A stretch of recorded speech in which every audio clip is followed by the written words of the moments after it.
بسم اللہ الرحمن الرحیم۔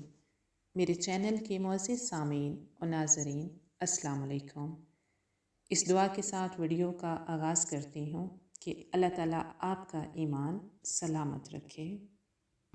حضرت ابو ذر غفاری رضی اللہ تعالیٰ عنہ بیان کرتے ہیں کہ نبی پاک صلی اللہ علیہ وآلہ وسلم نے جب سورج غروب ہوا تو ان سے پوچھا، ابو ذر تمہیں معلوم ہے یہ سورج کہاں جاتا ہے؟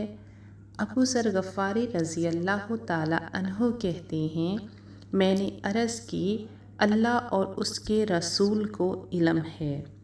تو آپ صلی اللہ علیہ وآلہ وسلم نے فرمایا کہ یہ جاتا ہے اور عرش کے نیچے پہنچ کر پہلے سجدہ کرتا ہے، پھر دوبارہ آنے کی اجازت چاہتا ہے اور اسے اجازت دی جاتی ہے، اور وہ دن بھی قریب ہے جب یہ سجدہ کرے گا تو اس کا سجدہ قبول نہ ہوگا اور اجازت چاہے گا لیکن اجازت نہ ملے گی، بلکہ اسے کہا جائے گا کہ جہاں سے آیا تھا وہیں واپس چلا جا۔